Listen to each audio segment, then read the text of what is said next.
I'd like to call our next witness, Donald Trump, who certainly needs no introduction. Your fame and reputation precede you, Donald. We're very happy to have you here. We know you to be very frank and outspoken, and you've had extensive experience, not only in large real estate developments, but also in sports and gaming and entertainment industries. And I'm glad you're able to make it here this morning, and appreciate your waiting and being so patient as you have been. So we welcome you, especially to listen and learn from your experiences, as we know you've been very much involved in regard to this credit crunch that we have before our nation today. So you may proceed in any way that's comfortable with you. All right, thank you very much, Mr. Chairman. Sure.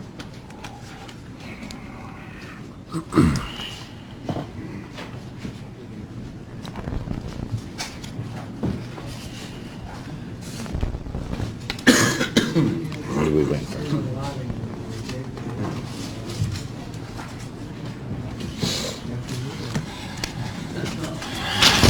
Donald, you may proceed. Thank you very much. Well, first of all, I think I could say to Mr. Seidman, who I believe has done a really fantastic job while he was in government, that had the 1986 catastrophe of the Tax Reform Act not been passed, I'm not sure that you'd know Mr. Seidman in the capacity of RTC. You'd know him in some perhaps more positive capacity, but not in the Resolution Trust. And I think in bringing that point up to Mr. Seidman before, he tended to agree with me. I think. Good. So this tax act was just an absolute catastrophe for the country, for the real estate industry, and I really hope that something can be done, as Congressman Thomas recently said, that something can be done to change at least parts of it, because it has taken all incentive away from investing in real estate, and real estate really means so many jobs. I mean, you have a city called New York City. You have a city, Boston. You have other cities and so many other cities. But I can tell you from very personal knowledge, New York City has virtually no construction right now. And we're not only talking about office buildings, of which there are many. We're talking about housing, moderate income housing, low income housing, even high income housing, where you create jobs. You create so many other things. They buy carpet. They buy furniture. They buy refrigerators. They buy other things that fuel the economy.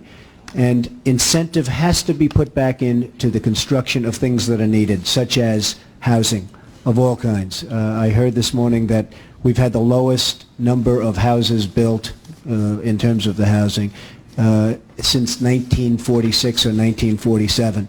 And that's not much of a tribute to this group of folks that are representing the country, unfortunately. I feel, I feel very badly about it. Everybody feels very badly about it. The fact is that the one word that nobody up on the panel has mentioned is the word depression. And I truly feel that this country right now is in a depression.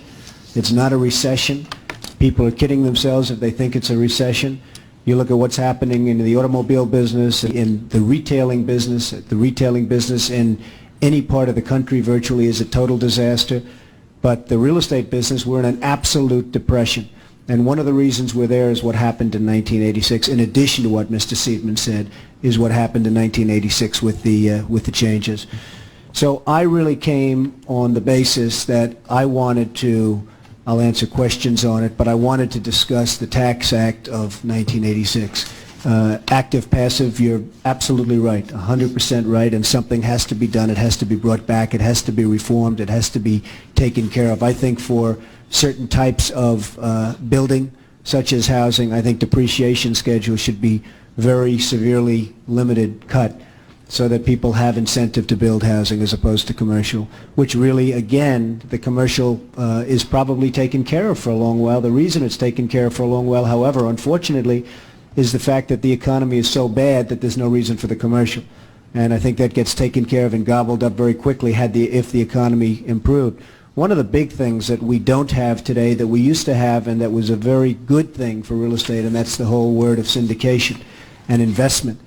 And if you're a dentist and you're making $200,000 or $300,000 a year, and you can't invest now in real estate. The reason the stock market is artificially high, in my opinion, is there's no other form of investment. I mean, you can't put it into real estate, and you can't put it into bonds. So people are putting it into a stock market. All the companies in the stock market are doing lousy, but their stock is high. And I think what we have is when the stock market goes down by, let's say, 1,000 points in 2 days, which perhaps it might, then we're in a full-scale depression. Then everybody admits it. Then the politicians admit it, the president's going to admit it, everybody's going to admit it. And right now, the only thing that sort of keeps the word depression off their lip is the fact that we really have a 3,000 stock market, and people are surprised to see it, because the companies certainly aren't doing very well within the market itself. But the syndication of real estate was a very positive thing. And you can't syndicate. You can't have people putting up equity. That would take a lot of the strain off the banks. If people could put up equity in the form of equity money for syndication, where you used to be able to go out and syndicate a piece of real estate, today you can't. A lot of the strain that we're talking about, liquidity crisis, a lot of the strain comes off the banks. And I think it could really open up a whole new market. And the other thing is, frankly, by having cut the high-income tax rates to 25%, as an example, people don't have the incentive anymore to invest. They're saying, why should I take a chance on investing in low or moderate income housing? I might as well just pay the tax. But the fact is that 25% for high-income people, it should be raised substantially, with the understanding that if you invest, you can get it down and down substantially below that number. The incentive was taken away when the tax rates came down for high-income people. And I say leave the middle, leave the low, lower them. But people with money have to have the incentive. The dentists, the doctors, they have to have the incentive to invest, and there is no incentive. So New York City desperately needs housing. There's no housing being built. Every city needs housing now. There's no housing being built. And I hope at Ways and Means they're going to be able to do something with respect to housing, because if it's not done, you're just not going to have any construction jobs in this country. In New York City has the lowest number of construction workers, I think, since the Depression. I was with a very, very capable firm the other day, the biggest construction firm in New York City, HRH, and it's called HRH Construction, and we were discussing what they had planned. They said they have not one building planned in New York City for the next 2 to 3 years. Now, you think of that. Not one building planned. So you say that means not one electrical worker. I mean, they're just finishing up some buildings, and when those buildings are finished, there's going to be nobody employed in the biggest industry in the country, because construction is the biggest industry in the country, and there's going to be virtually nobody employed. So I just I was asked to come by the chairman, and I make this plea that if something isn't done to put the incentive back, I mean, we're no different right now than the Soviet Union. They have no incentive, and we have no incentive. And if something isn't done to quickly put the incentive back, this country is going to be in very deep problems. It already is, but it's going to get far worse. Now, let me ask you, if Congress does nothing, doesn't take any course of action whatsoever, how long do you think it would take our country to climb out of the economic crisis that it's in today? Well, I think if incentives aren't given through taxing and other means, I believe that this country could be in this deep recession/depression for years. For years. I see no sign of any kind of an upturn at all. There's no incentive to do anything. There's no incentive to invest. Everyone's doing badly. Everyone. The wealthiest people are doing badly. The poor people are doing badly. Everybody is doing badly. I mean, you walk around the cities today, very, very few are doing well. And unless the incentive is given back to this country, and it's been taken away with 1986, unless it's given back, I really think you could be. I mean, there's an expression that we're using, survive till 95. I think it's maybe longer than that. It's survive to 95. I think we're being generous. It's really, really bad, and you folks are going to have to do something to fix it and to get people moving. How did we get here as we are? Has it been the mountain of debt that's been created in the public and private sector? Well, I think has it been the generosity, as Mr. Seidman said, of our tax laws and allowing interest rates to be deducted so that it encourages a debt-driven economy? Well, I think we got here by the fact that at the time certain things were done. I can speak in terms of the real estate business. Certain deals were made predicated on a certain tax policy, and then that tax policy was changed. I mean, I truly believe that you wouldn't have had the savings and loan crisis. I mean, you save minutia compared to the money that you've wasted on bailing out the savings and loans. Now, your insurance companies are in deep trouble, and I think they're going to get much worse because so much of their portfolio is in real estate. And I think you better save the real estate now. I mean, I can tell you, I bought things that were great deals in the middle 80s and even the later 80s. But when that tax law kicked in, really kicked in, all of a sudden those deals, which were good economic deals, were no longer good economic deals because they changed the game on me and they changed the game on everybody else. And it's pretty unfair. You make a deal predicated on a certain tax law, and then they change the rules. So a lot of the problems that you've experienced are because of the fact that some very foolish people, in order to save a small amount of money, because they heard the word tax shelter and they thought the word tax shelter was a bad thing, as opposed to saying it's an investment in real estate. I mean, an investment in low-income housing, they call it tax shelter. And the word tax shelter is like the word junk bond. It's a very bad-sounding word, even though it isn't necessarily a bad thing. So they heard the word tax shelter, and politically they didn't like that word, and they said, let's get rid of tax shelters. But when they got rid of tax shelters, they got rid of people investing in low and moderate income housing and lots of other good things. And I think you're going to have to go back. They could have corrected 1982, the law, 1982. They could have corrected it, gotten rid of the abuse, and had a great situation today. You wouldn't have had the savings and loan problems. I don't think you would have had many of the banking problems. You wouldn't have had what is going to befall you now, I think. They were just stronger to start off with, but I think the insurance companies are going to be in very deep trouble because of the values of their real estate have been eroded because of what Congress has done. So you have some very deep problems that can be corrected fairly simply by putting the incentives back. Real estate has always been one of America's favorite industries. The tax code has long favored real estate to a great extent because it employs so many people and is so important for the welfare of our economy. In 1981, we became very generous with real estate. We cut depreciation schedules in half. We gave tax credits. Would you say that's where we started to go wrong? Is that where we were overbuilding shopping centers and commercial buildings that were not filled? Well, I think that's where you started to go right, but maybe there was an excess. I think if it was channeled more toward the housing, which has always been, I mean, there's never been enough housing. You need it desperately. And I'm talking all forms of housing. You need it desperately. Including low-income housing. Including low-income housing, absolutely. And including senior citizen housing and dormitory housing and other forms of housing. There has never been, it's an insatiable thing. And you could really get that going. But what you're also getting going is jobs. Because I'll tell you what, New York unemployment and other cities' unemployment is astronomical. I think it's much higher than the numbers are indicating. I just don't think it's been reflected yet. If you look at what's going to happen with the construction industry in the next few years, forget it. There's not going to be anybody working.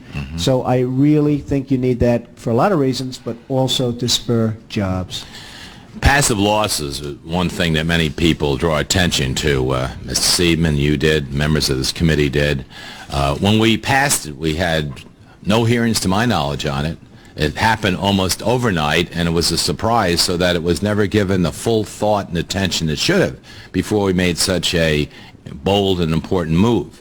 There is a bill now that Mike Andrews has with several hundred, I understand, sponsors that hasn't moved through the committee yet, the Ways and Means Committee, which says that developers should, if they're in full-time occupation, in real estate development, should be excluded from the passive law, rules law. I assume you agree with this, and I'm wondering whether or not you think it should even go beyond real estate developers. Well, I think it has to go beyond developers because we're going to get a lot of the liquidity from people outside that are making money and can invest in real estate. Right now, they can't invest in real estate. As far as the passive laws, I mean, I did hear things about in 1986 passive laws, but nobody ever thought it would be possible for something like this to get passed, and all of a sudden it's passed, and everybody, including the United States government, is left holding the bag, and a lot of other governments, by the way. And now it's very difficult to get rid of because the revenue loss, if we, with the marginal rates of our income tax would have to go up so high. They did that so that they could bring the marginal rates down. Well, I don't think they would go up. I think you'd end up bringing much more money into the system so that you may look at a specific loss, but I think the incentives and everything else would bring so much more money into the system that the numbers of anyone that says that would just be, far, far better than anybody really understands or knows. Hopefully we can cure these excesses. Just let me lastly turn to capital gains. Well, President Kennedy brought our capital gains down to 20%. Now, of course, it seems to be a bad word in certain corners of Capitol Hill. Would you say that we should go back to the traditional type of capital gains where all kinds of equities and real estate be given the normal deduction that we had pre-1986, or should we just target our capital gains to capital ventures, to resources that we need to have particular growth in? I think it could be targeted, but I think that capital gains is important, and I think real estate in particular in this country really needs help because it's such a dominant force. It just gets everything else going.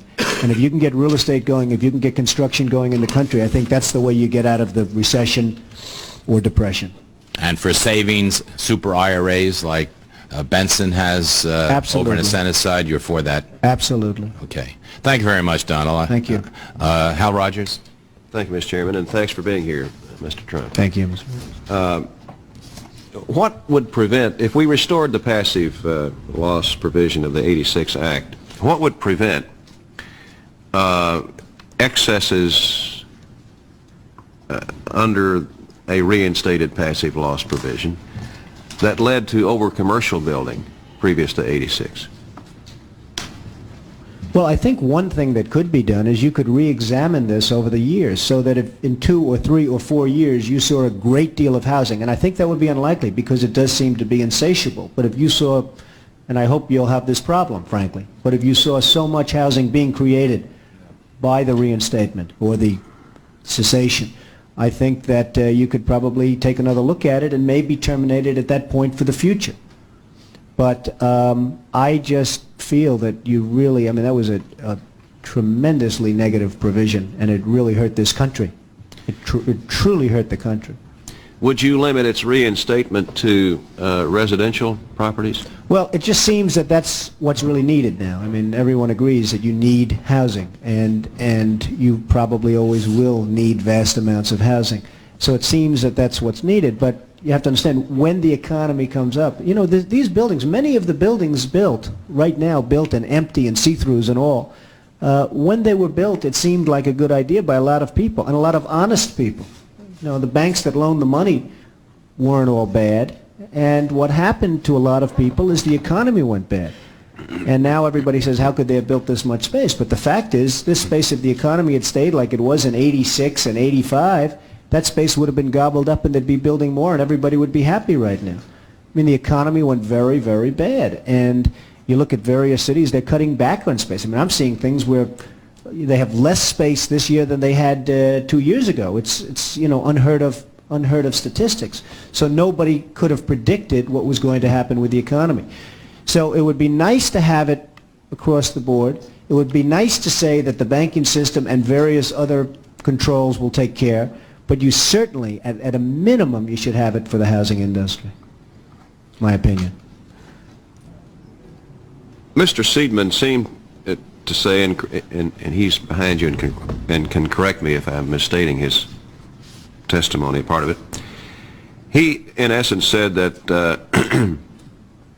a recovery in the overall economy is the only way to cure the real estate problem. You seem to say that the reinstatement of the passive loss provision of 1986 TEFRA would lead us out of the recession. Well, no, I'm not saying that alone. I'm agreeing with Mr. Seidman, except I'll take the word only out. I think that the government can do quite a bit also, including the shortening of depreciation schedules, the power to syndicate, the right to syndicate, which also has to do with the active passive. If we were able to syndicate development, or able to syndicate even buildings that are built and successful and good that you can't get a mortgage on. I mean, I have a friend, he's got a building with an IBM triple net mortgage, with an IBM triple net lease, he can't get a mortgage on the building. And it's a perfect, beautiful, nice little building with IBM as a tenant, and he can't get a mortgage because it's real estate, because the banks are allowed a certain amount of real estate. And they want to cut down on the real estate. So even a good loan like that, they don't want to put it because they don't want to be associated this year with real estate. this is a bad year for real estate. This has been a bad 2 years for real estate. Hopefully in 2 years from now, everyone's going to want real estate. It runs in cycles. But you really can do things other than just economy. I mean, I think you can, I'd like to say that you can spur the economy through taxes so that the economy actually gets good. Now, we're operating under the Budget Act, the Budget Agreement, Summit, which has a pay-go provision, pay as you go. If you reduce taxes, you got to make up the revenue somewhere else so that we have a revenue neutral action. Are you saying that if we reinstate the passive loss provision, we're going to have some lost revenues because of that? Am I hearing you say that you would increase the income tax rates of the higher income people? Well, I would do that. Yes, sir. I would do that because I believe strongly that people don't have enough incentive to invest right now at 25%. I just don't believe they have enough incentive to take the risk of investment with recapture and all of the other problems of investing in real estate and other things. And I would absolutely do that with the understanding that if they do make the investments, they can go down to the minimum level. And I feel very strongly about that. As far as the $5 billion that we're talking about, that $5 billion in loss of taxes may contribute $100 billion because of the incentives that it gives. See, I don't look at that as a loss in taxes. I think that so much work could be created by getting rid of that horror show that you may take in $100 million. Now, an accountant will tell you, well, we're going to lose $5 billion. But in actuality, it could spur hundreds of billions of dollars worth of work. I thank you for your testimony. You've been very helpful. Thank you, sir. Mr. Huckabee? Thank you, Mr. Chairman. Mr. Trump, you mentioned the Soviet Union and no incentives there. You know, for the last 45 years, we've been engaged in Cold War with the Russians. Clearly, I think a year ago, it became apparent that we've won that war. We spent tremendous dollars in the 1980s, as did the Russians, in the military buildup. It broke their system, in my opinion, left us with a big debt. But clearly, we're the surviving superpower today. And here we find ourselves taking a micro look at this economy. Inflation very low, running around 3%. Interest rates lower than they've been in 19 years. No shortage of food, no shortage of oil, the things that have put us in recessions in our lifetime. And you seem to be saying, and I believe I agree with you, that you can trace this recession totally to the 1986 Tax Act and the devastating effect it had on real estate. But yet, prior to 1986, the tax laws were so generous that it seems to me that an awful lot of building was being driven by the tax code rather than a demand. Would you comment on this? Well, I agree with that, and I agree that there was abuse, and there were openings in that law which could have easily been stopped, and that could have been corrected. But what they did is they took an overall picture of the entire tax with the new Tax Reform Act of '86, and they totally destroyed the incentive that was proper in 1981. There were a lot of good things in 1981, and there were some bad ones, and the bad things should have been corrected. But they could have been corrected without having destroyed all of the incentive. For instance, we've had recessions before during my lifetime, which is now getting a little bit older and older and older. But in 1975, we had a recession, but that was a picnic compared to this. That was an absolute picnic. That was a question of some liquidity, some this, some that. Nobody knows when this is going to end. You know, I sort of smile as they're saying, when do you think it's going to end? Nobody has the faintest idea. There's absolutely no hope in sight unless something is done by the government to spur the economy, because the economy is not going to spur itself.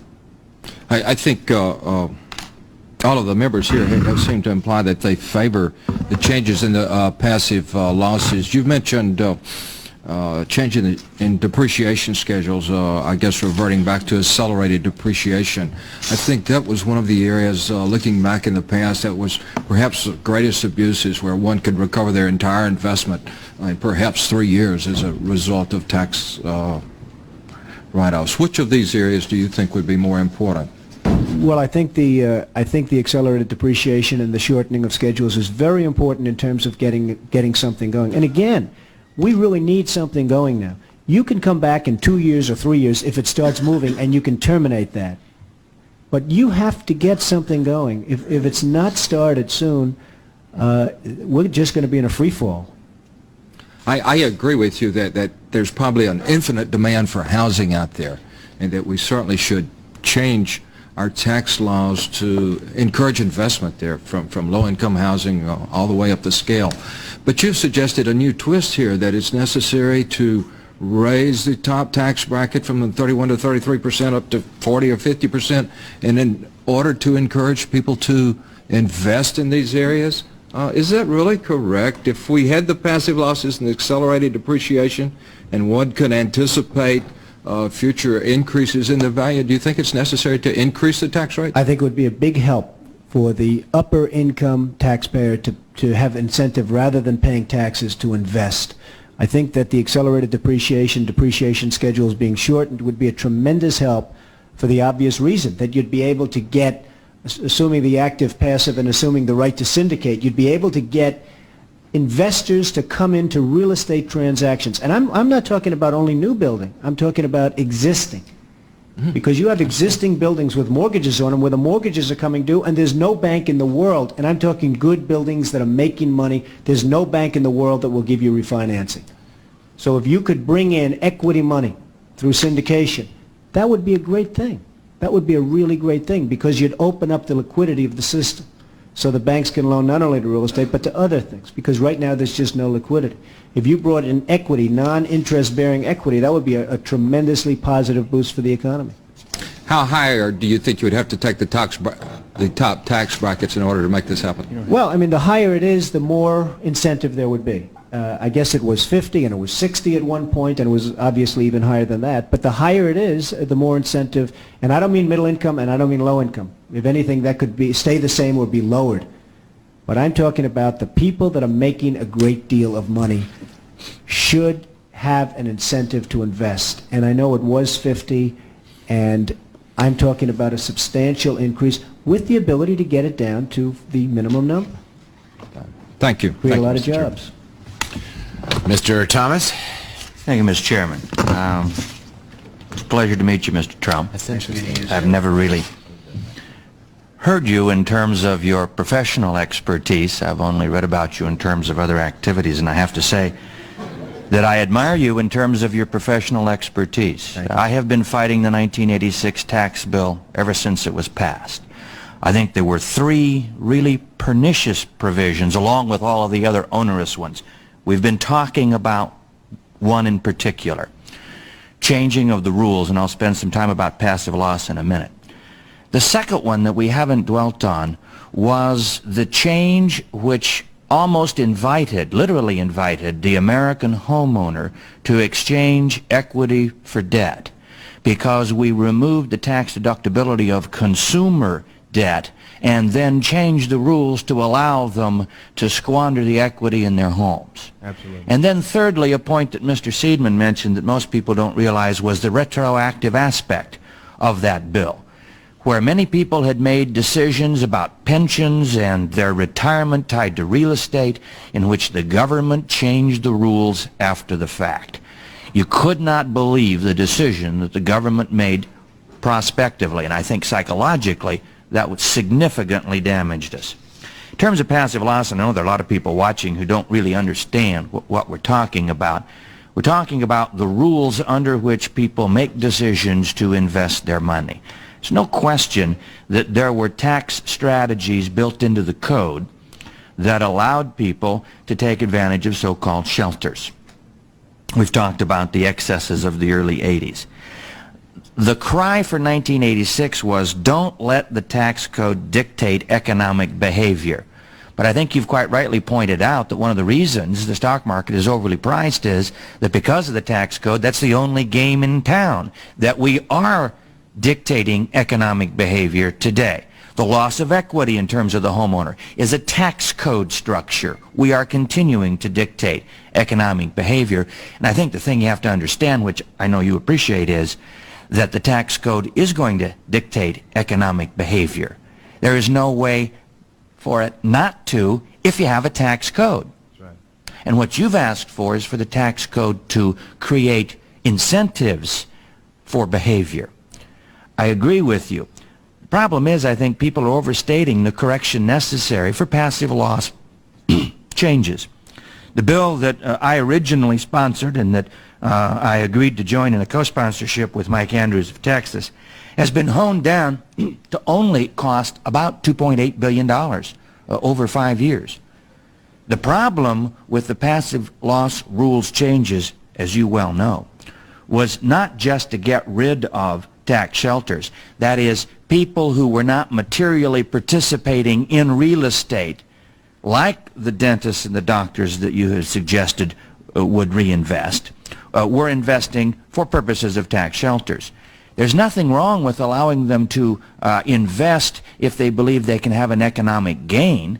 You don't have to tilt the tax code in their direction if there's an opportunity to make money in the real estate area. The problem with the passive loss rules changes was that people who were literally actively involved in real estate aren't allowed to take losses against their activities. And we railed long and hard, Chairman is not here, behind closed doors in the committee when this provision was put in the bill. It was an attempt by people who did not understand the real world to take an academic definition and stick it into the tax code. We have lived under this academic definition, I think, far too long.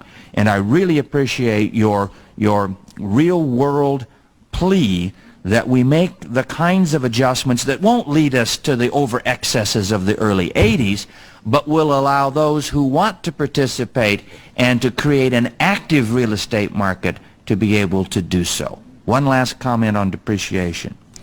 You need to know that the requirement under the '86 tax bill was that it be revenue neutral, that we make these multi-billion-dollar adjustments within the tax code, but that we come out even dollars.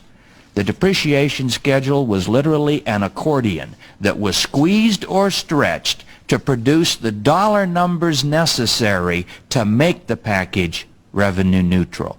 It was not designed to create an honest return on investment in the real world. It was a political gimmick to fill revenue gaps. And I just want to thank you. You have had to live with it. I think the American people have had to live with it far too long. We aren't talking about recreating 60 or 70% tax levels to fund a passive loss change. I agree with you that if people are going to have their money eaten up by the tax code, that they're going to look for ways to invest it and to make money. Incentives need to be built in, don't need to be built that high. We could use some of that money to adjust the depreciation schedule so that we don't create a massive tax loss. Correct. Your reaction? I agree with you 100%, sir. I got to get you in front of the committee of Ways and Means as well as these kinds of committees. We have literally hundreds. We have over 300 members who have co-sponsored our passive loss legislation. It is not on the front burner in terms of any tax changes.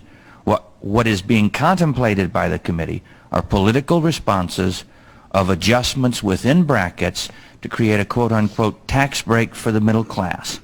And that if you would urge people who are in the private sector, who have had to live for far too long, to contact the chairman of the Ways and Means Committee, Dan Rostenkowski, contact Mike Andrews, contact myself about our passive loss legislation. For $3 to $5 billion, I can think of no better immediate shot in the arm for our recovery. It is an enormous advantage, and I agree totally with you that when you try to construct a model that says it will lose $3 to $5 billion in the tax code, yes, because we will change definitions in the code. But what we also change is behavior. And when that behavior exhibits itself in the real estate market, I also agree with you, there will be hundreds of billions of dollars of exchange, of circular flow of economic activity, of jobs, and that there will be no loss of revenue. to the government. Absolutely right. So I really appreciate.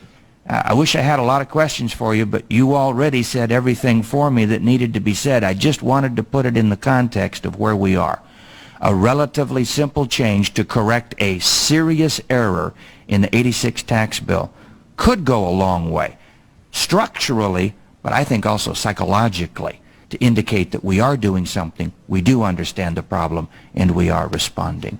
Thank you, Congressman. And I thank you for your testimony. It's a shame, Congressman, that this very powerful and important industry doesn't have a better lobby, because I watch things being lobbied that should never be passed, and they get passed, and I look at things like this, and as you say, it's on a back burner, and you know how important it is. And the real estate industry is a group of thousands of people, some wealthy, some not wealthy, most not very wealthy right now. And I will tell you, they have absolutely the most pathetic lobby in the history of the United States Congress. It is so bad, and I don't know how many of these people behind me are lobbyists, but they're not doing a very good job, I can tell you that. I just tell the gentleman that if he would appear before the committee or several others like him, they wouldn't need lobbyists. Thank you very much. Thank you, gentlemen. Thank you. Seems to be obviously the name of the game in Washington is to have an effective lobby, and then you get the laws passed that you need to get passed for that particular industry. Mr. John Spratt. Mr. Trump, thank you for your testimony, and in the interest of time, I'll put one question to you. Obviously, you operated at a vaster, higher scale than I did when I was involved a little bit in real estate development, but usually when we syndicated a project, what drew the participants, the limited partners, to the syndication was not just the pass-through of losses, but the fact that they could leverage their returns by writing off losses below their actual cash investment. Do you think that's a good rule and should continue? I think it's a rule that works in terms of getting people started, and it certainly had an effect, and it can be limited to an extent if need be. But right now we don't need limits, we need action, because if there's not action, you're not going to have an industry. You're not going to have a real estate industry. And I'm really talking to a large extent, because, you know, we talk about the overbuilding done during the 80s. But I'm really talking about things that are existing, not just the new construction, but things that are existing, because you cannot get financing for any building, no matter how good it is, no matter how good your tenant is. You cannot not get financing for it under any circumstances, anybody. If it has real estate associated with it, you cannot get financing. And that's a pretty pathetic situation. Now, maybe that changes, but I think you people are going to be the ones that are going to have to make a change. The point was, though, that when you described the syndication, you were talking about nearly an all-equity syndication, and I rarely saw an all-equity syndication. Usually the attraction was that... I'm sorry. I didn't mean all equity. No, I meant there'd be a mortgage, or there'd be a certain amount of debt, and there may be 20 or 25% of equity infusion. That's a positive thing, because you'd have a lower mortgage, you'd have, therefore, a lower interest rate on the mortgage, and you'd have 25% of no interest, for, you know, essentially interest-free equity. So you've still got to find the bank that makes up the other 75%. Well, the bank could make it up, or you could have, again, it varies. I mean, you could have from 50 to almost 100%, but you could have a large amount of equity infusion, and I think that's a real positive thing. But right now, under the existing laws, you can't do that. You can't even talk to people about it because it doesn't work. I've got developer clients who still survive. They think that this has been a shakeout and FIT have survived.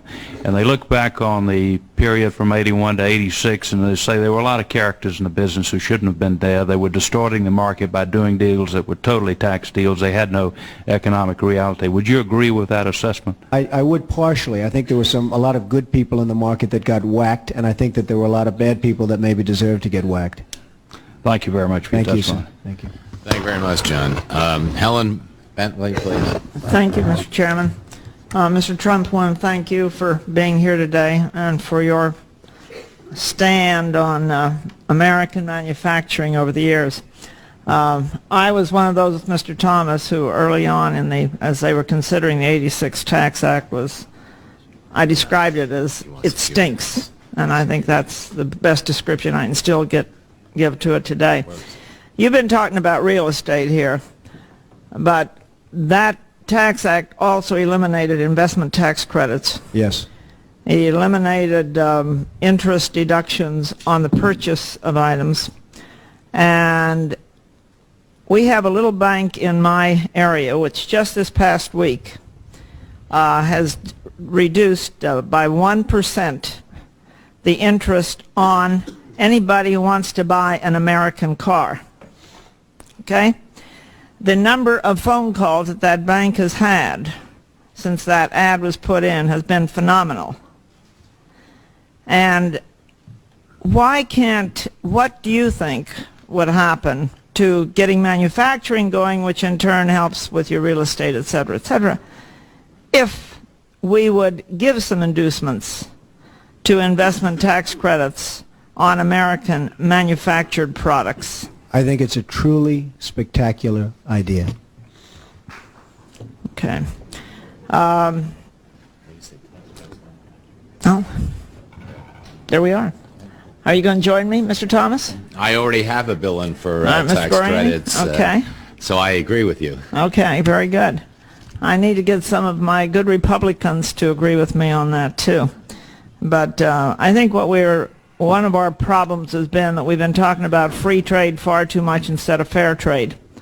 And as a result, we're all feeling the effects of it. And I think some of the people behind you are some of the people who have been hurt as a result of some of the pressures on free trade of exporting jobs overseas. Again, Mr.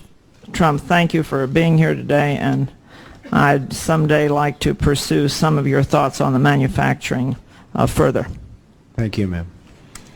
Thank you, Helen. Jim Hayes? Thank you, Mr. Trump. I want to take this opportunity to perhaps outline things in a way that might seem sophomoric, but realizing that this is an opportunity because of someone with your high profile to have people who do not deal with financial markets understand some of the dilemma we find ourselves in and some of the ways of getting out of it.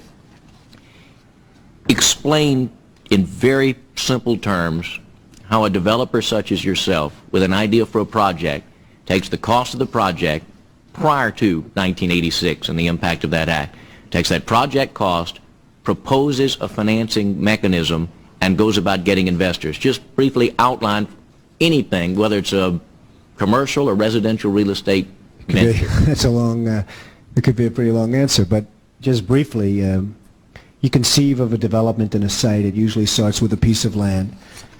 You conceive of this, you go and you get your zoning, or you have your zoning. You get your architects, you get your engineers, you get your planners. You design something that you think is going to be nice and economic and all of the things that it's supposed to be. You then go out and get your financing, ideally. You used to go out and get your financing. Today you don't even think about it.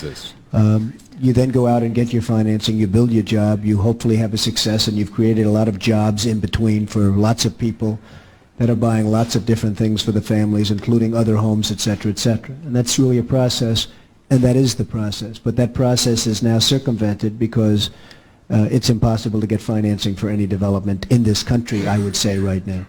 And explain to them also that at the end of the trail, when you had both an interim lender, meaning somebody who gave you a construction loan, and then a permanent lender who took that interim lender out and looked at this project over long term, that projects you did prior to 1986 that were either in a stage of an interim lender or had been completed, that even though those had been completed, even though they had been conceived under tax laws that then, depreciation that then, allowed you to make that decision to go to the bank, and that the loan was economically viable by a loan officer who looked at it, it made sense to them. Explain how, even though it was done under the previous rules, the subsequent rules were applied to you and the kind of economic impact they had for a completed transaction. They weren't grandfathered, essentially. Correct.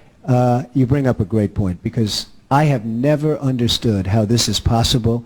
I have never understood how somebody throughout this country didn't sue the United States government and have that overturned. I mean, you had people, investors, investing over a 10-year period for under a set of conditions. And this is, as I was talking before, playing the game. We're all playing by a certain set of rules. The rules were changed for the government, but they weren't changed for us. I mean, it was an incredible circumstance that happened. And people went bust by the hundreds of thousands, and I hope you weren't one of them in terms of that, but obviously you know a lot of people that were. They changed the rules on taxes, and you have some incredible situations where people guaranteed personally a stream of payments to be paid over a 10-year period based on a stream of tax benefits for perhaps a very good job, like a low-income housing development. Nothing wrong with that, a very positive thing. And after 2 years, they got wiped out with the taxes, and yet they still owed all of this money. And many of these people, most of these people, had to declare bankruptcy. They couldn't pay it. So they personally guaranteed a stream of payments. How that wasn't grandfathered for those people, I've never understood. How it wasn't overturned by the courts, and I'm sure many people must have brought lawsuits, but I haven't heard of any successful lawsuit on it, is just beyond me, because it's probably the most unfair thing that I've seen in terms of business and government. Great point. And another point that I'll be specific and use an office building that I'm intimately familiar with, unfortunately, but to make the point, with the change in configuration of interest deductions, there was a building in my hometown that generated $242,000 a year in rentals. It had been done through a partnership, not a leverage deal, fully collateralized, 100% occupied, not outside investors, only two partners. But because of the change in the 86 code, the building was completed prior to the 86 code. The $246,000 was treated all as personal income to the taxpayer. But the interest deduction to the insurance company that financed it was allowed only at $10,000. That's right. Whereas the actual economic activity was a slight gain of $10,000 to $12,000 between rent and debt service. But the tax impact of $240,000 with only a $10,000 deduction gave an income tax bill suddenly of $60,000 and $70,000 on an investment that made $12,000 a year. And that's what took them down. Not a dishonesty, not a corruption, not a bad planning, not a building that fell down, and not one that wasn't occupied or speculated on. And I think we need to stress and they that. did a great job. Precisely. They did a beautiful job. In planning, they did everything design, right, and they got wiped out. It's and very, that very would true. explain your previous comment about good buildings that have tenants, but now lenders don't want them. I would suggest for two reasons, and ask if you agree. One is because of uncertainty. Since people who did good planning and fair planning got killed retroactively, they're not trusting of a government that might not, in search of revenues with a $300 billion a year budget, do something in addition, even on new buildings coming in, because the rules apply retroactively. Absolutely correct. And secondly, because it doesn't have a collateral value under that circumstance, since it's uncertain. And then I'm going to make 3 points, and please forgive me. One is, at no cost to taxpayers, if we do some of the things you've outlined, collateral value will be improved, but it doesn't require an injection. If a bank is carrying a building, such as the one I just described, whether it's interim or permanent, if it currently is assessed at a value of $1 million because of current tax law, if tax law were changed, that building alone might be $3 or $4 million, which on their collateral carried by the bank gives them less pressure from regulators because the asset value has been increased, but it didn't cost a taxpayer or a revenue payer 1 cent. You might even make a profit on RTC after all. I mean, you know, the fact is, if you really wanted to do this, and you'd obviously have to do it across the board, you could probably take RTC and end up starting to make some real sales instead of giving away for 5 cents on the dollar. I mean, you're selling property for 5 cents on the dollar that's much better property than that. And if you made the proper changes in the tax law, if you made some smart changes, your RTC property could even, you wouldn't have to contribute 10 cents to it, in my opinion. And secondly, I represent people who are being foreclosed on who've never missed a payment. That's something else I wish that people out there and at home would know. They've made every monthly payment through other income, and they were able to do so, but because the collateral value was depressed, even though they've never missed one of their bank payments, those loans are being called because the regulatory scheme is saying, well, wait a minute, this property is worth less. Therefore, we're demanding $3 or $4 million in additional collateral that they don't have. And they are being placed into either bankruptcy or they're being placed into tremendous economic adversity, having never missed one monthly or one quarterly payment. It's a very unfair circumstance. There are a lot of, I mean, there are hundreds of thousands, and I guess beyond that, people exactly in that circumstance. And the second point I would make is on property tax. If we do nothing in the Congress, if we keep current law, then we're just not having enough years pass where corporations and individuals are recognizing that if their properties are lowered because of the change in the tax code, that they should go to their assessors and get tremendous adjustments, which once again lowers the property tax receipts of counties and parishes, in my case, states, and make them suddenly have to come up with alternative tax packages for their own revenue measures. Right. And is that not, in New York, for example, are there not probably people who are trying to get property tax adjusted dramatically because of the impact on real estate ventures? There are indeed. Absolutely. And my final question would be on economic activity. I come from southwest Louisiana, which people refer to as oil and gas community. I used to hear people say constantly we were recession-proof, which I thought was an interesting phrase. I heard it here in Northern Virginia. They're suddenly, I think, finding the equal recession-proofness of the two areas. But secondly, I used to hear constantly, I'm not in the oil and gas business. Well, when it collapsed from $40 to $8 and bounced for a while, everyone that sold shoes found out they were in the oil and gas business. Everybody that sold automobiles found out they were in it. And I'm reminded of that today because I think the point you're making is that I'm not in the real estate business, and I no longer am, by the way. Don't own 1 square inch of anything. You're lucky. But the point is, I'm not in the real estate business can't be said because it is such a large segment that fuels the economy that if you are the shop owner, if you are in medical practice, if you are an attorney, you're in the real estate business because if your community has it collapse as mine did, it didn't just take down real estate developers, it took down everyone. 3 out of 4 of the kids who graduate this year with graduate degrees from my home university leave the state for employment. They didn't have the oil and gas industry either. They weren't realtors, but they can't stay and get a job. And my last point would be this, and then the chairman won't shoot me. For those who think it goes away cyclically, my community has been in the grips of a deep depression for 9 years. Right. It doesn't have a term limitation on depressions. And we had better have an affirmative action from a Congress, or I guarantee you there is no guarantee that New York City won't have 9 years or 19 years, Absolutely. or that we'll ever turn it around. And I would ask if you would agree with that, and then I'll be quiet and hope this time I haven't been too strident It for was my mother's beautifully sake. said. I agree 100%. Thank you very much. I appreciate your coming here also. Thank you very much. Gentlemen, you agree? Yes, I thank the gentleman from Louisiana for the many suggestions he made. Perhaps you'd be a great candidate for the Ways and Means Committee. On regard to the non-performing loans, the value to loan should be changed, and many people get trapped because of the banking regulations. They're unfair and unjust. Mr. Thomas. Just briefly, a question, Mr. Trump. We've all been wringing our hands about the RTC and the property that it has on hands and its inability to move it, taking 5 cents on the dollar.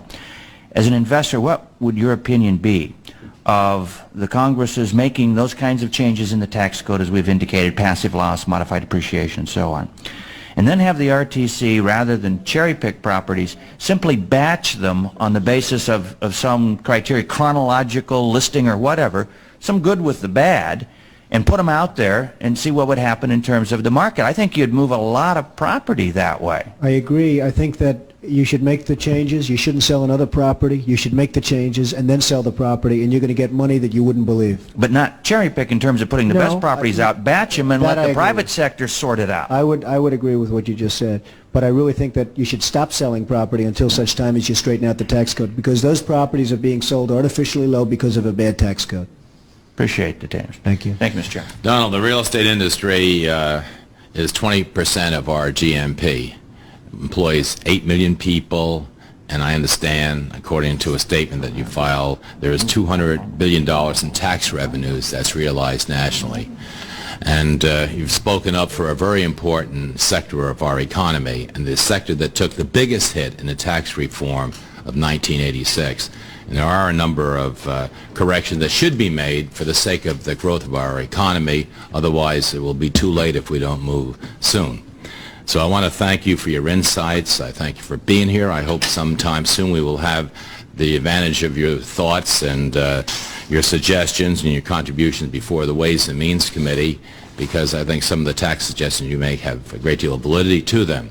So Thank you, Mr. Chairman. So I thank you for the hour or so that you've spent with us, and I wish you well on your way back to New York. Thank you very much. Thank you all. Thanks. Thank you.